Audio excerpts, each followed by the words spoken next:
ये हो गया हमारा रिकॉर्डिंग स्टार्ट। देखो हम लोग आज स्टार्ट करने वाले हैं starting methods of 3-phase induction motor, और हम लोग आज ही पढ़ने वाले हैं speed control of 3-phase induction motor. Speed control में तुम लोग देख पाओगे मैथमेटिकली कौन सा स्पीड कंट्रोल कैसे है क्या है। हाँ, थियोरेटिकल पॉइंट ऑफ व्यू से अगर स्टूडेंट सोच रहे हैं कि सर हमको यहाँ पे नोट्स लिखाएंगे, तो वो नहीं होने वाला है। आज के क्लास में तुम लोग को सारा चीज समझना है बहुत अच्छे से, और बहुत अच्छे से समझ आएगा। इतने अच्छे से समझ आएगा कि तुम लोग स्पीड कंट्रोल आंख बंद करोगे और स्पीड कंट्रोल करने लगोगे। लेकिन उसके बाद नोट्स वो तुम लोग को हैंड रिटन फॉर्म में मिल जाएगा। आज ही नहीं मिलेगा, नेक्स्ट क्लास जब आएगा तो फिर एक्सपेक्टेड क्वेश्चन जो हम बताएं ना, लास्ट में एक्सपेक्टेड क्वेश्चन देंगे, उसके फॉर्म में आंसर क्वेश्चन जितना हो पाएगा 2 दिन में लिखेंगे, वो हम तुम लोग को प्रोवाइड कर देंगे। ठीक है। स्टार्टिंग मेथड्स में हम लोग क्या क्या देखे थे, कौन कौन सा मेथड होता है। सबसे पहला तो DOL, दूसरा स्टेटर रेजिस्टेंस, स्टेटर रजिस्टर, तीसरा हाँ रजिस्टर बोल लो यहाँ पे। रजिस्टर और रेजिस्टेंस में क्या डिफरेंस है, तो रजिस्टर एक डिवाइस होता है, रेजिस्टेंस एक प्रॉपर्टी होता है। थर्ड में हम लोग क्या करते हैं, ऑटो ट्रांसफार्मर। ऑटो देखो ट्रांसफॉर्मर, ट्रांसफार्मर इस स्टेटर। तरीके से लिखते हैं, ठीक है। तुम लोग इसको ट्रांसफार्मर ही समझ रहे हो ना। Yes sir. हाँ, 4th नंबर पे हम लोग क्या पढ़ते हैं, तो 4th नंबर पे हम लोग स्टार डेल्टा, स्टार डेल्टा, ठीक है। 5th नंबर पे हम लोग पढ़ते हैं रोटर रेजिस्टेंस। Rotor resistance. हम लोग का काम क्या है, हम लोग का काम है इंडक्शन मोटर को स्टार्ट करना, क्योंकि वो तो अपने से स्टार्ट ही नहीं होता है। इसी के लिए हम लोग स्टार्टिंग मेथड्स पढ़ते हैं, ऐसे ही पढ़ते हैं।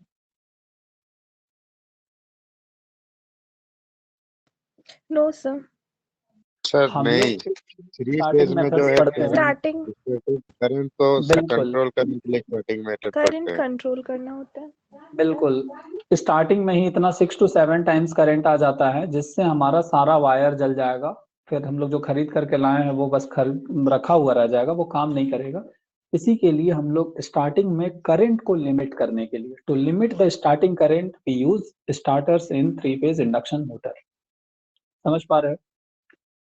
अब देखो इसमें टाइप्स में हम लोग कुछ कैटेगरी में बांट दिए हैं। सबसे पहले DOL, ये क्या है, तो ये फुल वोल्टेज है, मतलब यहाँ पे हम लोग कोई वोल्टेज को घटा वटा नहीं रहे हैं, ठीक है। इसको हम लोग बोलते हैं full voltage starting.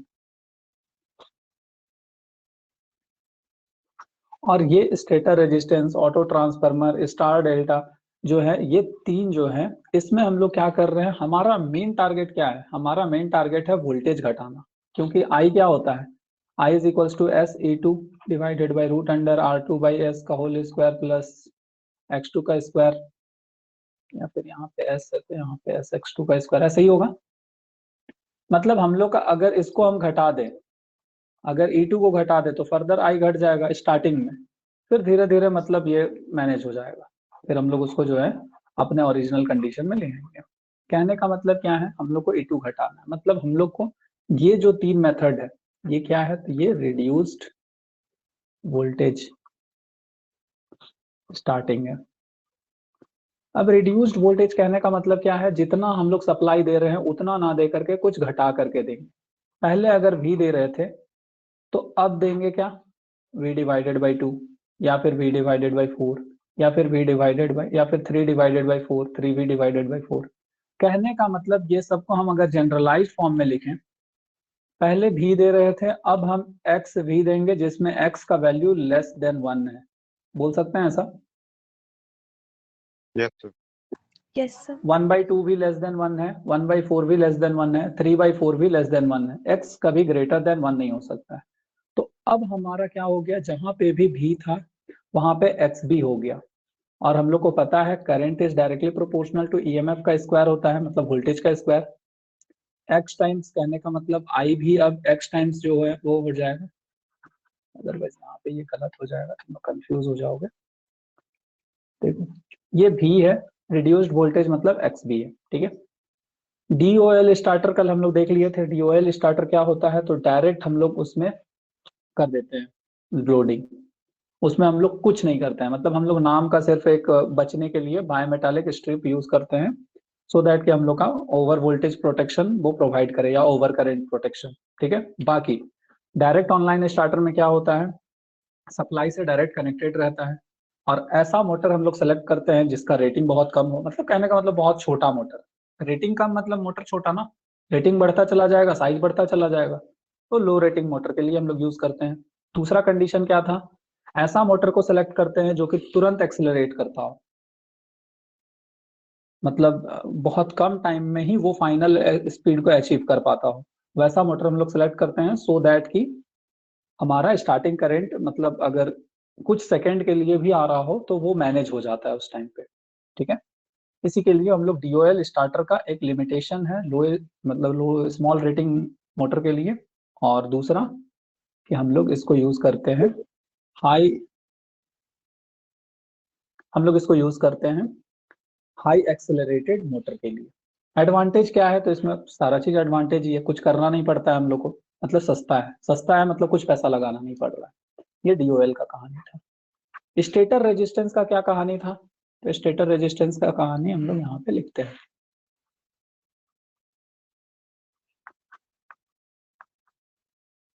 Stator resistor,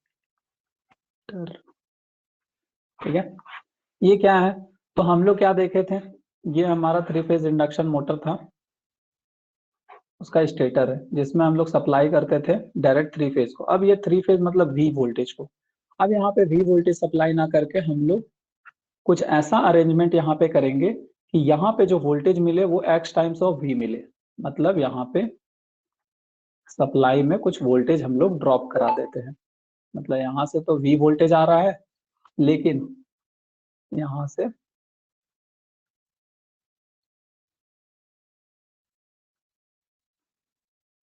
समझ पा रहे हो, यहाँ पे कुछ वोल्टेज ड्रॉप होगा, बस इसी को कहानी के फॉर्म में लिखा जाता है। तो मतलब हम लोग डेफिनेशन का लिखे थे एडिशनल एक्सटर्नल रेजिस्टेंस या फिर रिएक्टेंस, दोनों, मतलब ऑब्वियस सा बात है, रेजिस्टेंस भी कर सकते हैं, रिएक्टेंस भी कर सकते हैं, लेकिन हम लोग रिएक्टेंस को क्यों नहीं करते हैं या रिएक्टर को क्यों नहीं करते हैं।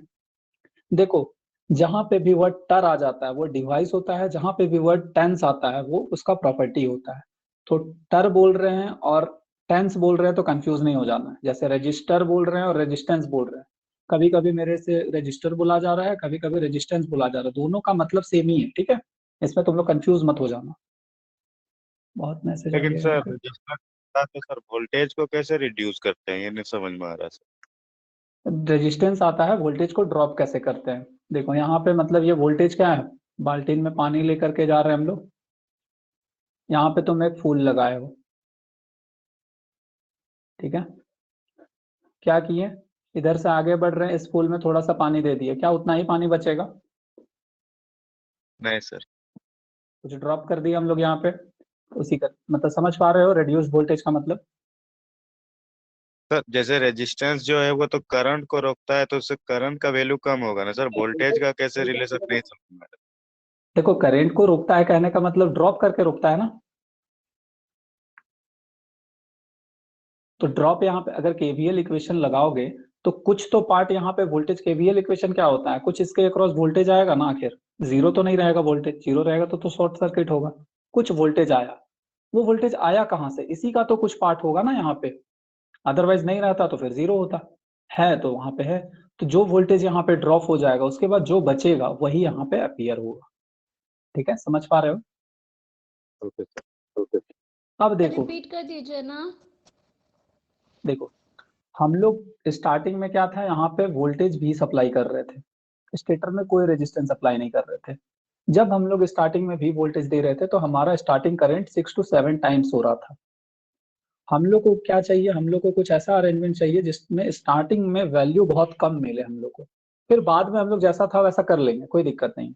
तो हम लोग स्टार्टिंग में क्या करेंगे, यहाँ पे रेजिस्टेंस देंगे और 1 से 2 सेकंड के लिए या 3 सेकंड के लिए हम लोग रेजिस्टेंस का इतना हाई वैल्यू रखेंगे कि यहाँ पे वोल्टेज बहुत ज्यादा ड्रॉप हो जाए इस जगह में। तो यहाँ पे अगर बहुत ज्यादा वोल्टेज ड्रॉप, वहां पर एक काइंड ऑफ लॉसेस है, ठीक है, ड्रॉप मतलब I स्क्वायर R लॉसेस होगा वहां पे। अब यहाँ पे ड्रॉप हो गया, तो जो V वोल्टेज था, यहाँ पे बाल्टीन में हम लोग पानी भर के ले जा रहे थे, यहाँ पे इतना गिरा दिए कि अब ये बाल्टीन आधा हो गया। कहने का मतलब अब यहाँ पे हम लोग को वोल्टेज V ना मिल करके X टाइम्स V मिल रहा है, where X is less than 1। समझ पा रहे हो? मतलब अगर यहाँ पे मान लो 400 वोल्ट था, 440, अब हम लोग को यहाँ पे मिल रहा होगा 100, 200, 220, इतना कम वोल्टेज मिल रहा है। सो दैट कि हम लोग क्यों ऐसा कर रहे हैं, ताकि स्टार्टिंग का करंट को हम लोग रोक सके। फिर एक बार 1 2 3 सेकंड जैसे ही स्टार्ट हो गया हमारा, एक बार जैसे जैसे वोल्टेज बढ़ता चला गया, कहने का मतलब जैसे जैसे एनआर का स्पीड बढ़ता चला गया, हम लोग इस रेजिस्टेंस को कम करते चले गए और जीरो कर दिए। क्योंकि बाद में अगर करंट कम मिलेगा तो फिर तो ये चल ही नहीं पाएगा ना मोटर, और यहाँ पे लॉसेस उल्टा हो रहा है हमारा, तो लॉसेस को भी हम लोग को मिनिमाइज करना है। इसी के लिए हम लोग स्टार्टिंग करंट को सिर्फ रोकने के लिए वैसा करते हैं। क्लियर है? अब देखो, Yes, sir. क्लियर है ना? देखो, टॉर्क का फॉर्मूला क्या होता है? Torque is directly proportional to V square by, हम लोग क्या देखे थे, torque is equals to 3 divided by omega S I2 square into R2 by S, ऐसे ही देखे थे। बाकी सारा टर्म को हम कांस्टेंट मान लेते हैं, ये सब कांस्टेंट है, इसको हटा दो। जैसे ही कांस्टेंट टर्म को हटाते हैं हम लोग, क्या मिलता है हम लोग को? Directly proportional. ऐसे ही होगा। अब हम लोग को अगर टी स्टार्टिंग चाहिए, टी स्टार्टिंग में तो स्लिप का वैल्यू 1 होता है, टी स्टार्टिंग में I2 का स्क्वायर मिल रहा है। टी फुल लोड में क्या मिल रहा है? टी फुल लोड में हम लोग को IT फुल लोड का स्क्वायर डिवाइडेड बाई एस, यहाँ पे I2 स्टार्टिंग, दोनों का अगर हम लोग रेशियो ले लेंगे तो हम लोग को मिलेगा T starting divided by T full load is equals to I2 by, देखो I2 स्टार्टिंग, अगर वोल्टेज x टाइम्स कम हो रहा है तो क्या करंट भी x टाइम कम होगा? हाँ सर। Yes, sir. समझ पा रहे हो? क्योंकि करंट डायरेक्टली रिलेटेड होता है, I is directly proportional to V होता है, ओम्स लो। समझ पा रहे हो ना? तो यहाँ पे I2 स्टार्टिंग को हम लोग x टाइम कर दिए, मतलब यहाँ पे x स्क्वायर हो जाएगा, x बाहर निकाल दिए, x स्क्वायर टाइम्स, मतलब यहाँ पे x स्क्वायर का एक फैक्टर आ जाएगा, I2 starting divided bye I2 full into s। अगर ये हम लोग रिड्यूस वोल्टेज नहीं करते तो क्या ये एक्स्ट्रा मिलता? नहीं मिलता। नहीं सर। मतलब हम लोग यहाँ पे एक्स्ट्रा, मतलब स्टार्टिंग में हम लोग को टॉर्क कुछ कम हो रहा है, टॉर्क भी तो कम हो रहा है ना फुल लोड से। इसी के लिए हम लोग इसको हमेशा यूज ना करके, हम लोग का एक बार स्टार्टिंग में सिर्फ करंट हम लोग एक बार लिमिट कर दिए, करंट लिमिट किए, एक बार ये चलना स्टार्ट हो गया, फिर हम लोग अपने ओरिजिनल पोजीशन पे इसको छोड़ देंगे। ये था स्टेटर रेजिस्टेंस स्टार्टर का मेथड। ठीक है, अब हम लोग बात करते हैं आगे थर्ड नंबर पे। समझ पा रहे हो?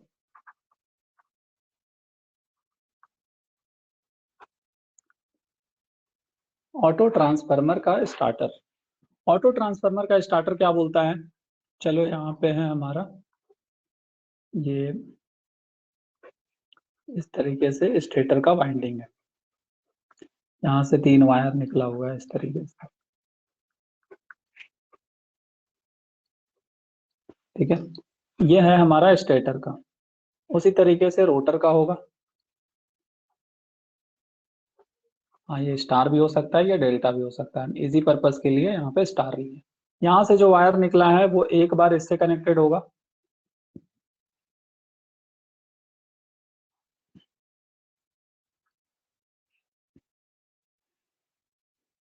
इससे।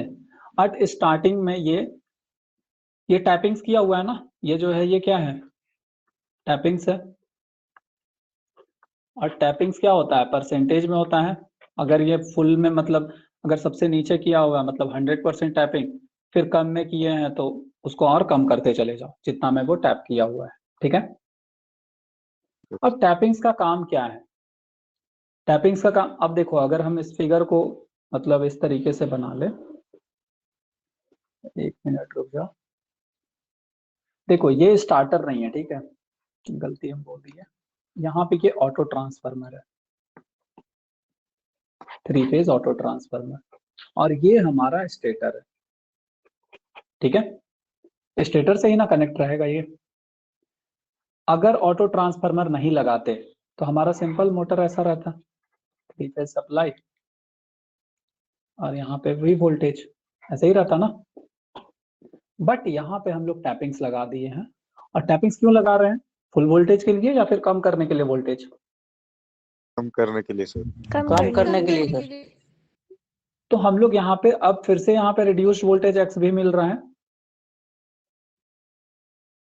Yes sir. जैसा यहाँ पे कहानी है स्टेटर रेजिस्टेंस का, बिल्कुल सेम कहानी यहाँ पे रिपीट होगा। सर समझ पा रहे हो? तो हम लोग finally T starting by T F का value X square time I starting divided by I F का whole square into S F. वहां पे एक्स क्या था? वहां पे एक्स था रिड्यूस्ड वोल्टेज कितना मिल रहा है, बट यहाँ पे एक्स क्या है? टैपिंग्स। देख पा रहे हो? Percentage of tapping. और ये हमेशा एक्स का वैल्यू लेस देन 1 हो जैसे वहां पे भी लेस देन 1 था, यहाँ पे भी लेस देन 1 है। समझ पा रहे हो ऑटो ट्रांसफार्मर का मतलब? अब देखो ऑटो ट्रांसफार्मर है तो सोचो ऑटो ट्रांसफार्मर तो एक खुद डिवाइस हो गया। एक मशीन को स्टार्ट करने के लिए हम लोग दूसरा मशीन खरीद रहे हैं, कितना कॉस्टली पड़ जाएगा सोच लो। इसी के लिए हम लोग ये मेथड को यूज करते हैं बहुत हाई रेटिंग मोटर के लिए। अगर इंग्लिश में डेफिनेशन तुम लोग लिखना चाहते हो तो हम बोल दे रहे हैं, लिख लेना। हालांकि ये तुम लोग को हैंड रिटन के फॉर्म में भी मिलेगा। An auto transformer is used for reduced voltage starting, which is efficient but expensive. So it is preferred for high rating motors generally. ठीक है? फिर हम लोग इसमें आगे नेक्स्ट पॉइंट लिखेंगे, there is tapping percentage X by which voltage across the stator and starting current is correspondingly reduced. मतलब X भी हो रहा है तो करंट भी X आई होगा, short circuit current. Short circuit ही रहता है ना रोटर तो। Yes sir. समझ पा रहे हो? तो ये था कहानी हम लोग का ऑटो ट्रांसफार्मर का। उसमें भी वोल्टेज घटाते हैं, इसमें भी वोल्टेज घटाते हैं। तीसरा मेथड, मतलब ये चौथा मेथड। हेलो सर, चौथा लास्ट में मेथड, क्या सर? ये हाँ क्या बोल रहे हो?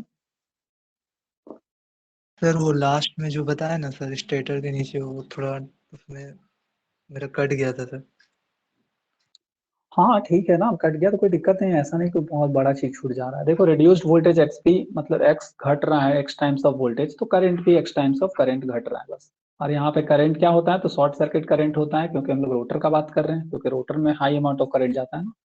अब वो डिमांड करता है स्टेटर से, स्टेटर में सप्लाई से आता है। तो जब बहुत हाई करंट डिमांड कर रहा है, सब जगह हाई करंट जाएगा, सारा जगह को जला देगा। सिंपली करंट को भी एक्स टाइम्स घटा रहा है, और ये शॉर्ट सर्किट होता है, इसी के लिए आईएससी लिखते हैं। ठीक है। फोर्थ नंबर क्या है हमारा? Star delta starter. देखो नाम में ही स्टार डेल्टा स्टार्टर है, क्या कोई बोलता है इसको डेल्टा स्टार नहीं सर, गलत स्टार्टर? हो जाएगा। डेल्टा स्टार नहीं बोलते हैं, मतलब क्यों नहीं बोलते हैं वो समझ लो। क्योंकि स्टार्टिंग में ये कनेक्शन होता है स्टार की तरह, रनिंग में ये कनेक्शन होता है डेल्टा की तरह। स्टार्टिंग और ये रनिंग। अगर इसको डेल्टा स्टार बोलेंगे, इसका मतलब ये होगा कि ये स्टार्टिंग में है और ये रनिंग में है। तो ये तो और हम लोग को, मतलब हम लोग चाह रहे थे करंट को घटाना, ये करंट को और हम लोग को बढ़ा करके दे रहा है, इसी के लिए इसको नहीं बोलेंगे हम लोग। अब याद कैसे रखेंगे इस चीज को? सर हम तो मतलब भूल जाएंगे सर, डेल्टा स्टार होगा या स्टार डेल्टा होगा, क्या होगा सर? मेरे दिमाग में तो नहीं रहेगा। बस दिमाग में ये रखना, S for star, D for delta, S for starter. ये दोनों एस कभी साथ में नहीं रहते हैं, बस ये याद रखना, कभी नहीं भूलोगे। ठीक है। अदरवाइज अगर डेल्टा स्टार बोलोगे तो डेल्टा स्टार स्टार्टर हो जाएगा ना, दोनों एस साथ में आ गए। सर तो बताए थे कि दोनों एस साथ में नहीं होगा, इसी के लिए अरे हम तो गलत लिख रहे हैं, इसी के लिए उसको चेंज करके स्टार डेल्टा कर दें। अगर एग्जाम में कभी भूल जाओ तो नॉर्मली हम लोग को कंफ्यूजन हो जाता है जब हम लोग एग्जाम में लिखते रहते हैं उस टाइम पे। अब देखो ये काम कैसे करता है, ये समझ लो। ये काम करता है, यहाँ पे एक स्विच लगाया होता है। स्विच कौन सा होता है? तो टीपी डीटी स्विच। किसी को पता है टीपी डीटी स्विच का मतलब क्या होता है? ट्रिपल पुल डबल थ्रो। बिल्कुल, इसका मतलब होता है ट्रिपल पोल डबल थ्रो। अब जब स्विच का हम लोग जब इतना पढ़ रहे हैं तो थोड़ा सा हम तुम लोग को डिटेल दे रहे हैं। हमेशा स्विच में होगा P वर्ड रहेगा, यहाँ पे ब्लैंक रहेगा, यहाँ पे ब्लैंक रहेगा और यहाँ पे T रहेगा।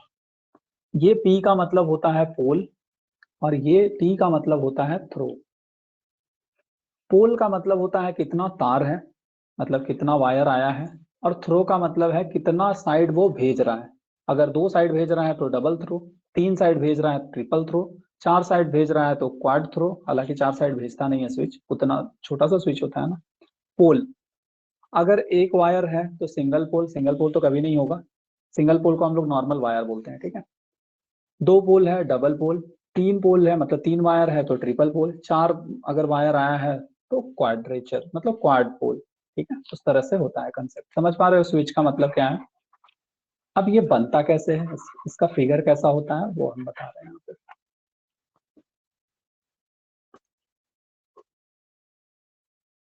ये हमारा एक वाइंडिंग है, उसी तरीके से ये हमारा दूसरा वाइंडिंग है,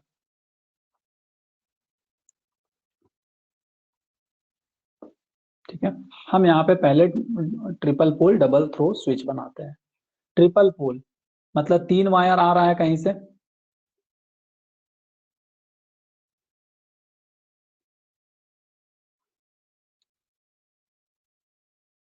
ये 3 वायर आ गया, कहाँ से आया वो छोड़ दो, 3 पोल आ गया हमारे पास, इसको हम लोग बोलेंगे ट्रिपल पोल। अब ये थ्रो कर रहा है, 2 साइड थ्रो कर रहा है, एक नीचे साइड और एक ऊपर साइड।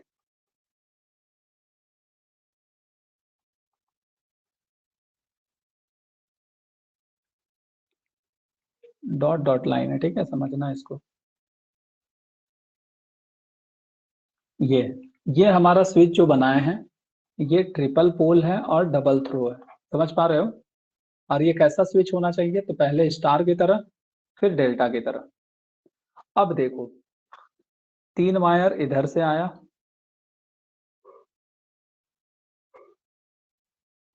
और 3 वायर इधर से आया। अभी ये किसी में कनेक्टेड नहीं है, ठीक है, मतलब ये स्विच ऑफ है। अब देखो ये जो हम लोग बनाए हैं, एक्चुअली इस फिगर को हम नेक्स्ट पेज में ले जाएं क्या। सर ये जो आप अभी कनेक्शन दिखा रहे हैं सर, हेलो, हाँ बोलो। ये सर हम देखे हैं सर, ये स्टार्टर सर पहले इसको डाउन किया जाता है, पर मोटर 50% जब मतलब चलने लगता है सर तो फिर वो स्टार्टर को ऊपर कर दिया जाता है, वही है क्या सर ये? बिल्कुल वही है, ठीक है। देखो अब हम लोग इसका नाम देते हैं, नाम क्या है ये A1 A2। मतलब देखो यहाँ पे ये एक लीवर कनेक्टेड होगा, लीवर कैसा रहता है तो ये इस तरीके से, समझ पा रहे हो? इसको हम लोग फटाक से नीचे कर देंगे तो ये नीचे कनेक्ट हो गया, इसको ऊपर कर देंगे तो ऊपर कनेक्ट हो गया। मतलब अगर हम लोग को स्टार्टिंग में स्टार जैसा चाहिए तो इसको पहले ऊपर करके स्टार जैसा रखेंगे, या फिर वो डिसाइड करेंगे ऊपर हम लोग स्टार रख रहे हैं या नीचे रख रहे हैं, अभी देखना होगा, ठीक है। A1 A2, इसको हम लोग B1 B2। अब देखो 3 वायर आया है, तो ये जो 3 वायर है इसको हम थोड़ा सा डाउन कर देते हैं। ऑनलाइन क्लास का यही एडवांटेज है कि ऊपर नीचे कुछ भी करते रहो, अदरवाइज ऑफलाइन क्लास में तो मैं बना दिए मतलब बना दिए। ये जो आया है इसको हम लोग बीच में रखेंगे, ठीक है। उसके बाद ये जो आया है और इससे जो निकला है, मतलब यहाँ पे B1 B2, यहाँ पे इसका नाम दे दो C1 C2, ठीक है। अब ये कनेक्टेड है, अगर ये C2 से कनेक्टेड होगा मतलब यहाँ पे C2 और यहाँ पे क्या आया है तो यहाँ पे A वाला आया है तो इसका नाम A2। यहाँ पे क्या है B2, B2 ये वाला है B2। अगर ये C2 A2 B2 से इस तरीके से कनेक्टेड होगा, मतलब सिंपली ये स्टार की तरह कनेक्टेड है,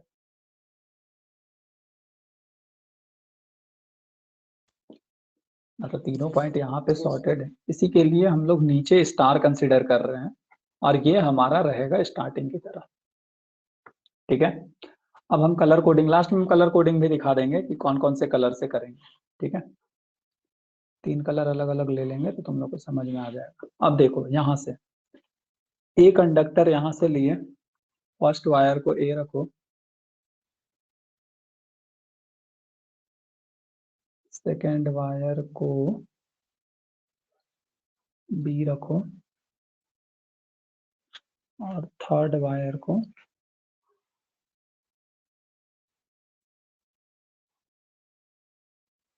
सी रखो। समझ पा रहे हो कैसा कनेक्शन है? अब देखो ये A1 है, मतलब यहाँ पे क्या हो रहा है A1, यहाँ पे क्या हो रहा है ये B1, यहाँ पे C1। अब ये कैसे हो रहा है? तो सर कलर कोडिंग से तुम लोग को बताते हैं। देखो ये जो है ये इस तरीके से गया, यहाँ पे रुका, इस तरीके से गया, यहाँ पे रुका। ठीक है, दूसरा कलर लेते हैं, ये यहाँ पे, ये यहाँ पे, तीसरा कलर लेते हैं, ये यहाँ पे। इस तरीके से हम लोग कनेक्ट करके छोड़ दिए हैं। ठीक है, अगर हम लोग ऊपर साइड करें, नीचे करेंगे तो ये तो स्टार हो गया, ये हम लोग को पता चल गया। अगर ऊपर करेंगे और ऊपर भी स्टार मिलेगा तो दोनों में तो नेम में सेम होना चाहिए ना। यहाँ पे भी होना चाहिए था C2 B1 sorry C2 A2 और B2, तब जा करके हमारा वो भी स्टार की तरह होता। इसी के लिए वो स्टार ना होकर के वो कैसा होगा, अगर ऊपर की तरह थ्रो करेगा तो ये होगा हमारा डेल्टा, जो कि कैसा कंडीशन में होता है, रनिंग कंडीशन। समझ पा रहे हो ऐसा क्यों होता है? ये ए लाइन है, ये बी लाइन है और ये सी लाइन है। क्लियर है? उसी तरीके से हमारा, हाँ इतना सफिशियंट है। एक्चुअली यहाँ पे थोड़ा सा हम कंफ्यूज हो गए अभी, बट उस कंफ्यूजन को हम तुम लोग के सामने नहीं लाएंगे। ठीक है, चलो ये तुम लोग को समझ में आ गया, स्टार्टिंग में स्टार की तरह, रनिंग में डेल्टा की तरह। कैसे ट्रिपल पुल डबल थ्रो रहेगा, पहले वो नीचे किया हुआ रहेगा, फिर जैसे ही रनिंग कंडीशन होगा इसको हम लोग अप कर देंगे, ये डेल्टा की तरह काम करने लगेगा। अब इससे फायदा क्या है? हाँ बोलो। अगर डेल्टा वाला कंफ्यूजन हो रहा है, क्लियर नहीं हाँ हुआ। ठीक है, अभी फॉर द टाइमिंग तुम लोग ये जान लो कि नीचे स्टार है और ऊपर डेल्टा है। पहले से ये स्टार में कनेक्टेड होगा क्योंकि स्टार्टिंग में हम लोग स्टार की तरह रखते हैं, रनिंग कंडीशन में वो डेल्टा की तरह होता है। अगर कनेक्शन में कंफ्यूजन हो रहा है तो कनेक्शन में अभी हमको भी थोड़ा कंफ्यूजन है, इसी के लिए अगर उसको हम सामने लाएंगे तो तुम लोग कंफ्यूज हो जाओगे। इसी के लिए कनेक्शन पे मत जाओ, अभी थियोरेटिकल पॉइंट ऑफ व्यू से सोचो। स्टार्टिंग में स्टार की तरह रहेगा, रनिंग में डेल्टा की तरह रहेगा, बाकी तुम लोग को फिगर कुछ इसी तरीके से बना देना है। ठीक है, अब हम लोग इसमें एनालिसिस करते हैं कि कैसे कितना x टाइम्स ये भी होगा, लेकिन x का यहाँ पे वैल्यू होगा। ठीक है, कनेक्शन पे अभी मत जाओ, स्टार्टिंग में स्टार की तरह, रनिंग में डेल्टा की तरह, बस वो है हमारा मेन टारगेट। अब देखो हम लोग जो टॉर्क इक्वेशन देखे थे, यहाँ पे क्या हो रहा है, स्टार और फिर डेल्टा। अगर हम लोग स्टार और डेल्टा का बात करेंगे, स्टार में क्या होता है, VL is equals to √3 V phase. पर फेज एनालिसिस कर रहे हैं मतलब V फेज का वैल्यू VL डिवाइडेड बाई √3। और क्या होगा, IL is equals to I phase. यहाँ पे क्या होगा, V phase is equals to VL। यहाँ पे क्या होगा, current IL is equals to √3 I phase. That implies I phase is equals to IL divided by √3। अब देखो, हो सकता है तुम लोग को कंफ्यूजन हो कि सर करंट तो यहाँ पे कम हो रहा है तो हम लोग डेल्टा की तरह क्यों कर रहे हैं। कितनों को ऐसा कंफ्यूजन है कि सर पहले डेल्टा होना चाहिए क्योंकि डेल्टा घट रहा है। हम लोग हमेशा, हमारा देखो हेडिंग क्या है, चला गया, रिड्यूस्ड वोल्टेज। हम लोग हमेशा वोल्टेज घटाने पे फोकस्ड रहेंगे। वोल्टेज घटाएंगे हमारा करंट ऑटोमेटिकली घटेगा। समझ पा रहे हो? इसी के लिए हम लोग देखेंगे स्टार डेल्टा में वोल्टेज किस में कम हो रहा है, तो वोल्टेज कम हो रहा है इसमें। इसी के लिए हम लोग सर इससे पहले वाला एक बार स्लाइड शो करिएगा।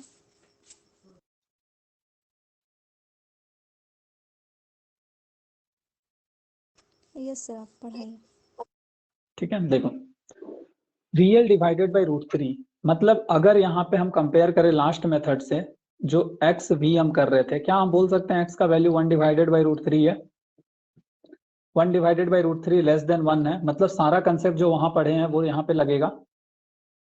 बस एक्स का यहाँ पे हम लोग को वैल्यू मिल गया है, एक्स का वैल्यू मिल गया है तो उसी का फायदा उठाते हैं हम लोग।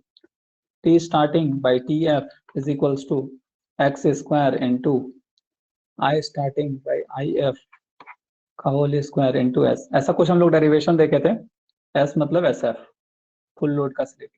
यहाँ पे एक्स का वैल्यू है कितना है, तो 1 डिवाइडेड बाई √3 का होल स्क्वायर, मतलब 1 डिवाइडेड बाई 3। समझ पा रहे हो? अब बात करते हैं कि स्टार डेल्टा और ऑटो ट्रांसफार्मर में क्या सिमिलैरिटी है।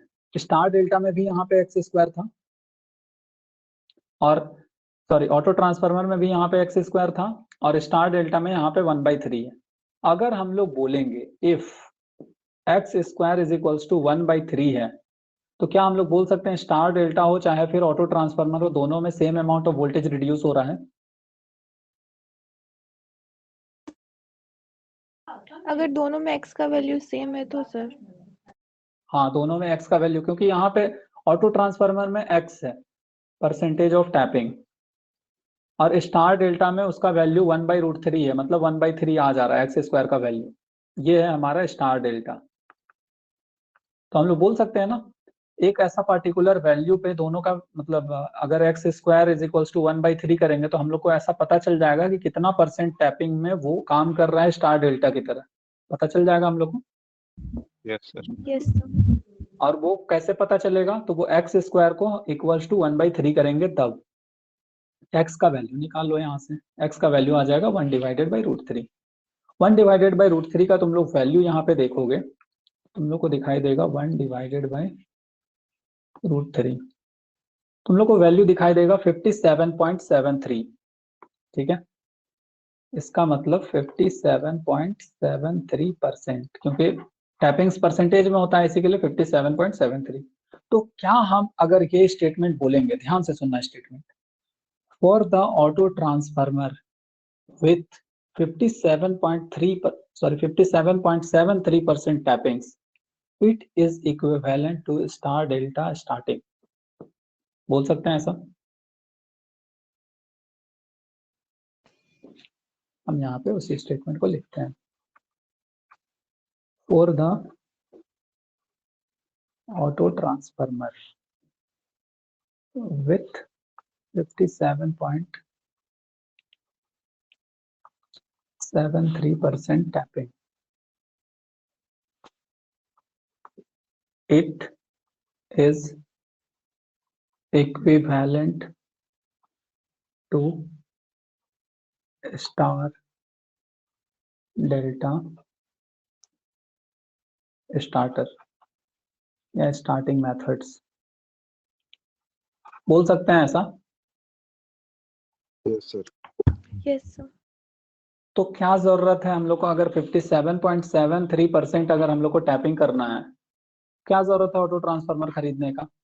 हम लोग तो स्टार डेल्टा सिर्फ एक लीवर लगा होता है ना, ये लीवर लगाना है, कहाँ चला गया, ये लीवर लगाना है, पहले नीचे रखना है फिर अपर करना है, हो गया, उतना ही % तो टैपिंग मिल रहा है। इसी के लिए ऑटो ट्रांसफार्मर का एक लिमिटेशन है, ऑटो ट्रांसफार्मर हम लोग हमेशा इससे कम और वोल्टेज चाहिए हम लोग को, 57.73 से अगर कम करना है तब हम लोग करें। समझ पा रहे हो? फिर हम लोग का पांचवा मेथड है, पांचवा मेथड है ये हम लोग का है रोटर रेजिस्टेंस स्टार्टिंग। तो इसमें तो खैर किसी को कोई डाउट है नहीं, ये तुम लोग एनिमेशन में भी देख चुके हो कि कैसे हम लोग रेजिस्टेंस स्टार्टिंग में हम लोग मैक्सिमम लेते हैं फिर जैसे जैसे स्पीड बढ़ना स्टार्ट हो जाता है हम लोग उस रेजिस्टेंस को घटाते चले जाते हैं। जैसा स्टेटर रेजिस्टेंस का कहानी है वैसा रोटर रेजिस्टेंस का कहानी होगा, ठीक है। इसमें हम लोग एक्सटर्नल रेजिस्टेंस हमारे हाथ में होता है, क्योंकि हम लोग को करंट किसका कम करना है, रोटर का ही कम करना है ना करंट। स्क्वायरल केज में हम लोग रोटर में रेजिस्टेंस ऐड नहीं कर सकते हैं, इसी के लिए हम लोग स्टेटर में कर लेते हैं। स्लिप रिंग में हम लोग स्टेटर में भी कर सकते हैं, रोटर में भी कर सकते हैं, तो हम लोग रोटर में ही कर लेते हैं। क्लियर है? तो जैसा कहानी स्टेटर रेजिस्टेंस स्टार्टिंग का था वैसा ही सेम कहानी यहाँ पे होगा रोटर रेजिस्टेंस स्टार्टिंग का। कहने का मतलब क्या है, यहाँ पे मेन जो फंक्शन होता है रोटर में, रोटर रेजिस्टेंस में ऐड कैसे करेंगे, तो स्लिप रिंग होना मस्ट है। Slip ring must be needed, तब तो हम लोग उसमें ऐड कर पाएंगे ना रोटर में। इसी के लिए दैट्स व्हाई दिस मेथड कहाँ पे ये एप्लीकेबल है, is applicable only for slip ring induction motor. Clear है? अब इसका फिगर तुम लोग बना सकते हो, इस तरीके से बना देना।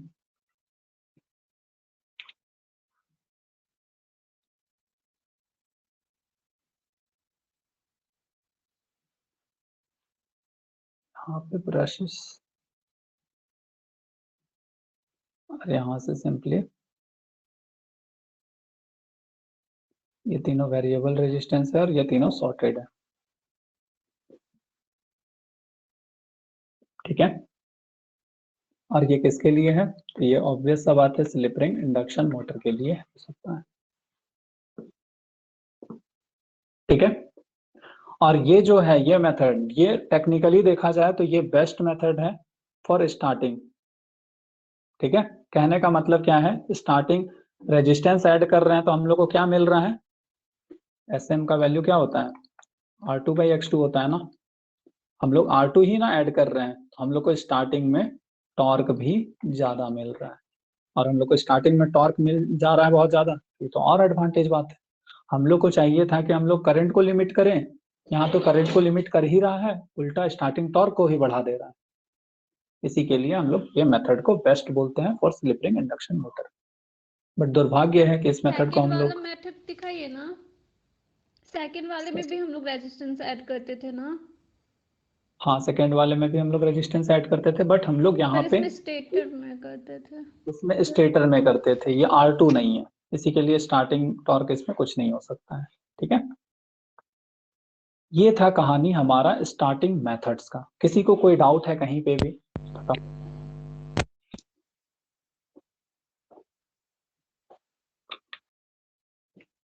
देखो, तो अभी तक हम लोग देख लिए स्टार्टिंग मेथड्स क्या होता है।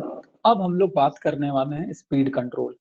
हम लोग को क्या करना है, मोटर के स्पीड को कंट्रोल करना है। तो मोटर का स्पीड क्या है पहले तो वो जानेंगे, तब तो उसको कंट्रोल करेंगे ना। तो हम लोग जब भी बात करते हैं स्पीड का, हमारे ध्यान में दो स्पीड आता है, एक आता है NR और दूसरा आता है NS। NR को हम लोग क्या बोलते हैं, NR को हम लोग बोलते हैं रोटर स्पीड, और NS को हम लोग बोलते हैं सिंक्रोनस स्पीड। Synchronous speed.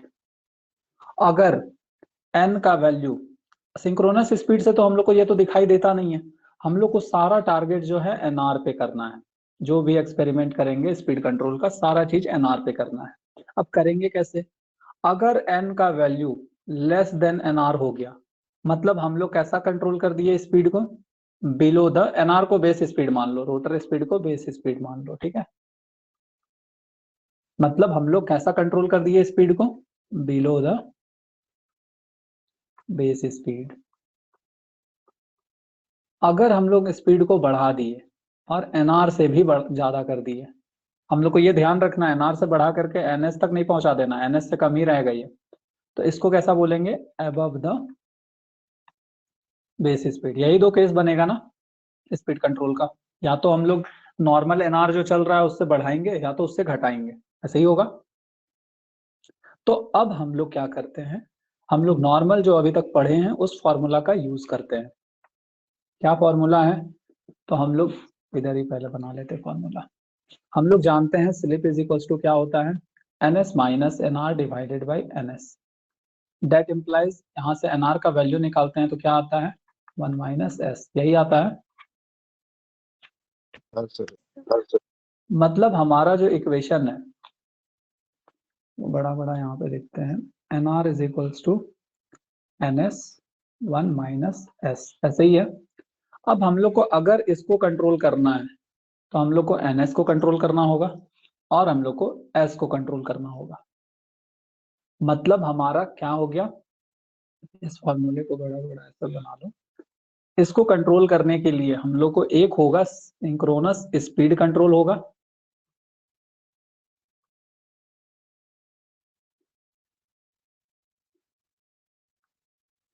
और दूसरा क्या होगा, स्लिप कंट्रोल होगा।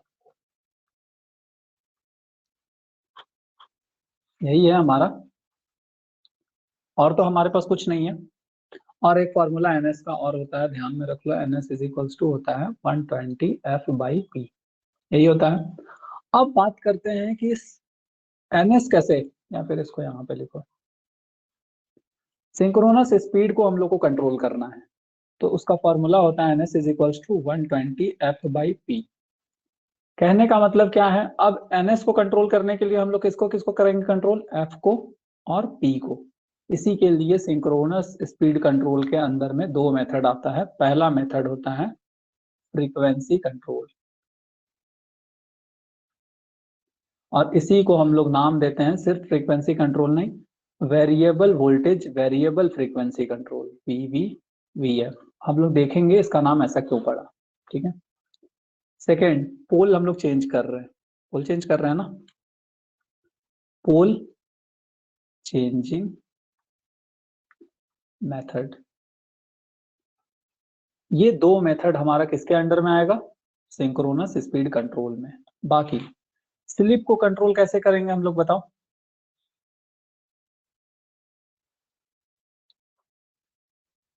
तो स्लिप में आता है पहला वोल्टेज कंट्रोल, दूसरा इसमें आता है रोटर का रेजिस्टेंस कंट्रोल, और इसमें आता है हमारा एक हम लोग EMF इंजेक्ट करते हैं, EMF इंजेक्शन। जैसे कोरोना आया, तो कोरोना के लिए हम लोग उसका क्या, वायरस जो एंटी वायरस है, एंटीडॉट, उसको हम लोग अपने बॉडी में इंजेक्ट ही किए ना। उससे फायदा क्या हुआ, मतलब उससे नहीं, मतलब यहाँ पे इंजेक्ट मतलब EMF इंजेक्शन से क्या फायदा हुआ, हम लोग यहाँ पे देख चुके हैं, तुम लोग को किसी हम बेसिक में बता चुके हैं। EMF जो होता है वो डायरेक्टली प्रोपोर्शनल होता है N के। यहाँ पे N क्या है, नंबर ऑफ टर्न्स होगा या फिर स्पीड होगा, तो सर दोनों होगा। ट्रांसफार्मर पॉइंट ऑफ व्यू से नंबर ऑफ टर्न्स होता है, DC machine point of view से स्पीड होता है। तो अगर EMF हम लोग बढ़ा दिए, इसका मतलब N तो ऐसे ही बढ़ गया ना। तो EMF हम लोग अगर पॉजिटिव EMF दिए तो उसको हम लोग इन फेज बोलते हैं, नेगेटिव EMF दिए तो उसको आउट ऑफ फेज बोलते हैं। हालांकि जब देखेंगे तब तुम लोग को अच्छे से क्लियर होगा। EMF injection method. और एक मेथड आता है जिसका हम लोग नाम देते हैं, कुछ खतरनाक सा नाम है, इसको हमको देखना पड़ेगा, हालांकि ये है नहीं वैसा, इसका नाम कैस्केड देख करके लिख लेते हैं, कैस्केड कॉन्कैटिनेशन। और इसी को बोला जाता है टैंडम ऑपरेशन। देखो इतना डिटेल में तो हमको नहीं पता है कि ये सब वर्ड का मीनिंग क्या होता है, बट हम तुम लोग को बताएंगे तो ये समझ आएगा कि ये क्या होता है, क्या इसमें करते हैं। ठीक है सर, ये वर्ड का नाम मतलब समझा दीजिए, वो नहीं होगा, वर्ड तुम लोग याद कर लो और क्या होता है वो तुम लोग समझ लेना। मतलब 1 2 यहाँ पे हो गया, बाकी इधर कितना हो गया 3, मतलब इधर भी 1 2 ही सीरियल देते हैं, 1 2 3 4, टोटल कितना मेथड हो गया स्पीड कंट्रोल का, बताना जल्दी से।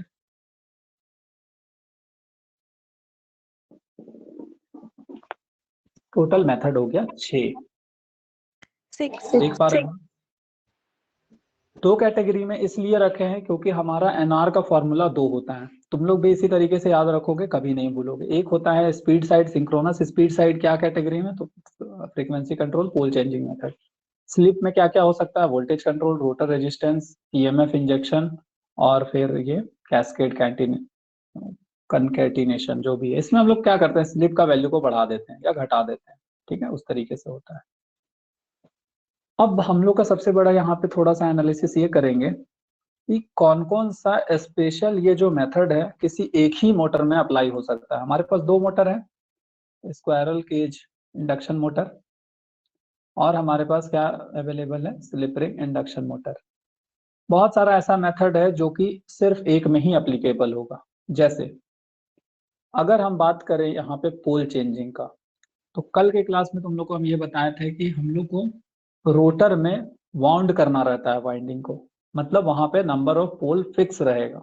मतलब हम लोग उसका पोल को चेंज करना होगा तो पहले बाहर निकालना होगा उसको, रोटर को खोलना होगा वाइंडिंग को, फिर हम लोग को उसमें पोल मतलब उस तरह से वाइंडिंग करना है, तब जाके पोल हम लोग चेंज कर पाएंगे। वैसे ही होगा ना स्लिप रिंग इंडक्शन मोटर में। इसी के लिए पोल चेंजिंग मेथड किसके लिए एप्लीकेबल है, only for squirrel cage induction motor. आवाज मेरा जा रहा है, बहुत सन्नाटा हो गया क्लास। यस सर आ रहा है। यस सर आ रहा। अब ये तो हो गया स्क्वायरल केज इंडक्शन मोटर का। अब इसमें बात करते हैं कौन सा ऐसा मेथड है जो कि सिर्फ कोई एक मशीन के लिए है। तो हम लोग को सर यहाँ पे स्क्वायरल दिखाई केज देता में है फिक्स्ड नहीं रहता पोल्स। जितना स्टेटर में होता है उतना रोटर में हो जाता है, ठीक है। मतलब रोटर का फिक्स नंबर ऑफ नहीं रहता है। हम लोग तो यहाँ पे स्पीड कंट्रोल कर रहे हैं ना, और रोटर में स्क्वायरल मतलब स्लिप रिंग इंडक्शन मोटर में फिक्स है कि इतना ही पोल का मशीन है ये। जितना स्टेटर में होता है उतना रोटर में हम लोग को करना पड़ता है वाइंडिंग उस तरीके से। बट रोटर में पोल हमारे ऊपर नहीं होता है, पोल हम लोग का स्टेटर के ऊपर डिपेंड करता है, ठीक है। और स्टेटर में तो बाहर सप्लाई इधर उधर करेंगे तो हम लोग पोल चेंज कर ही सकते हैं। अब तुम लोग देख पाओगे पोल चेंज कैसे हो रहा है उसको, ठीक है। अब बताओ यहाँ पे रोटर रेजिस्टेंस कंट्रोल, क्या ये स्क्वायरल केज में हो सकता है? No sir. ये ओनली कहाँ पे होगा, only for slip ring slip induction. Ring induction motor. बस ये दो एक्सेप्शनल है, ये दो एक्सेप्शनल अगर तुम लोग के ध्यान में है तो फिर बाकी स्पीड कंट्रोल बहुत इजी है। हाँ, कोई स्टूडेंट चाहेगा कि सर हम स्लिप रिंग इंडक्शन मोटर का पोल चेंजिंग मेथड से करेंगे तो वो भी कर सकता है, मतलब कुछ भी हो सकता है यहाँ तो ना। लेकिन यहाँ पे तुम लोग का स्पेशली बता दिया जा रहा है कि only for spiral cage pole changing method, only for slip ring rotor resistance control, ठीक है। ये सब नॉर्मली एसएससी जेईई का क्वेश्चन है, आया हुआ, ठीक है। इसी के लिए हम थोड़ा सा हाईलाइट करते हैं ये सब चीज को। अब सबसे पहले हम लोग स्टार्ट करते हैं स्लिप कंट्रोल को। स्लिप कंट्रोल वाले साइड में सबसे पहला मेथड क्या था, वोल्टेज कंट्रोल। सर ये वोल्टेज कंट्रोल है, ये तो आप बता दिए, ठीक है। सर आप सबसे पहले तो ये बताइए कि सर स्लिप और वोल्टेज का क्या रिलेशन है। हम लोग को तो वही नहीं पता सर कि स्लिप बढ़ेगा तो वोल्टेज बढ़ेगा कैसे और घटेगा कैसे, वही है। तब तो हम लोग इसको स्लिप कंट्रोल में रखें, मतलब वोल्टेज बढ़ाने से स्लिप में क्या चेंजेस है वो जानना तो जरूरी है ना हमारे लिए। हाँ सर। तो देखो यस। अब हम लोग यहाँ पे मान के चल रहे हैं कि हमारा जो टॉर्क मिल रहा है मोटर का वो कांस्टेंट है, ठीक है।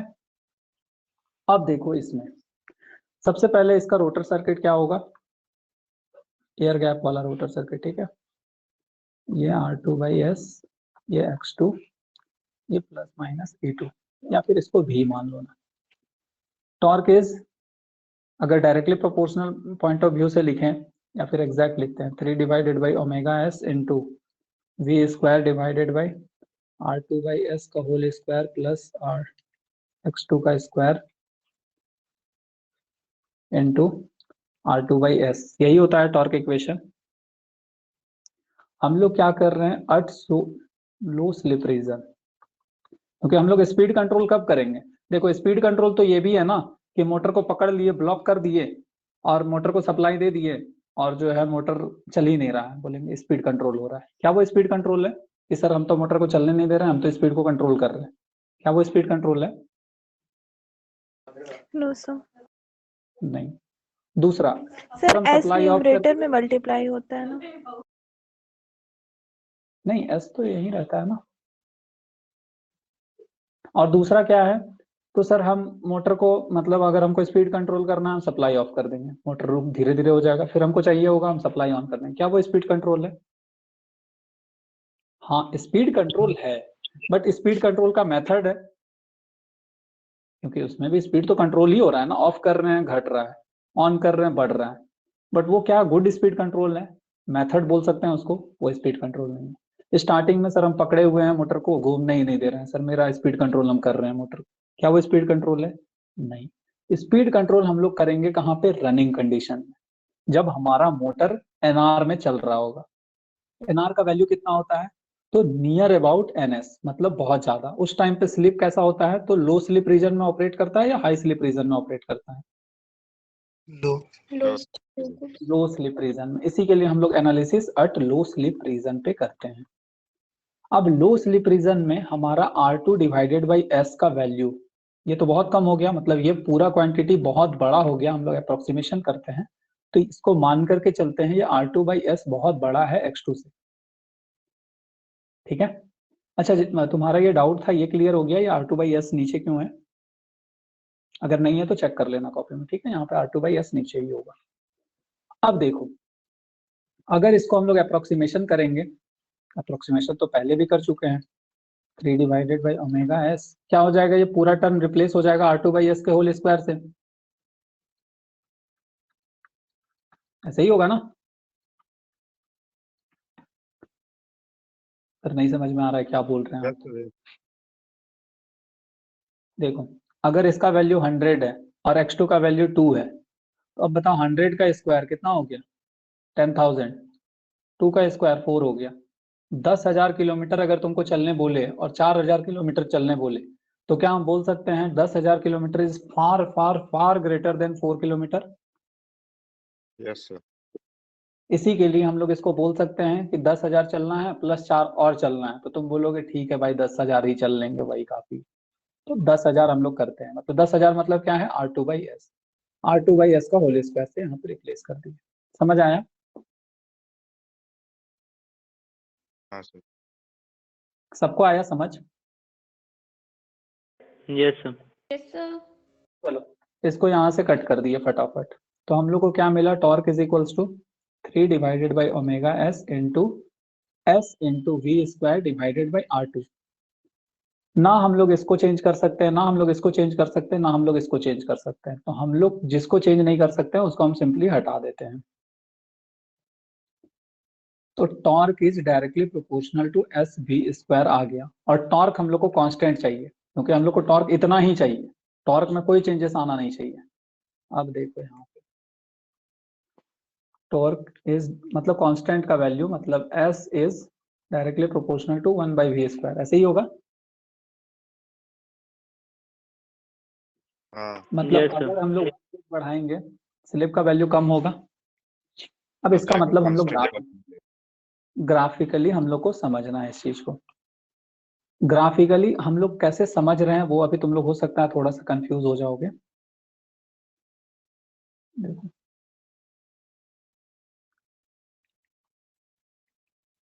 अच्छे से सोचोगे तो कंफ्यूज नहीं होगे, अदरवाइज कंफ्यूज होना फिक्स है। देखो दूसरा इसका ग्राफ और कैसे निकलेगा। देखो दूसरा,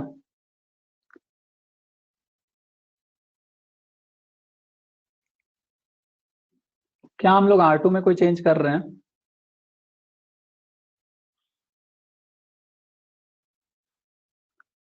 R2 में तो हम लोग कोई चेंज नहीं कर रहे हैं ना। नहीं सर। R2 में कोई चेंज नहीं कर रहे हैं तो क्या कांस्टेंट रहेगा? SM कांस्टेंट रहेगा। देखो ये हमारा ऑपरेटिंग टॉर्क कौन सा है? ऑपरेटिंग टॉर्क हमारा ये हमारा टी ऑपरेटिंग है जो कि कांस्टेंट है। उस टाइम में देख पा रहे हो तुम लोग स्लिप का वैल्यू, जैसे जैसे हम लोग वोल्टेज बढ़ा रहे हैं स्लिप का वैल्यू यहाँ पे क्या था? स्लिप का वैल्यू 1 था, क्योंकि NS = NR यहीं पे होता है ना।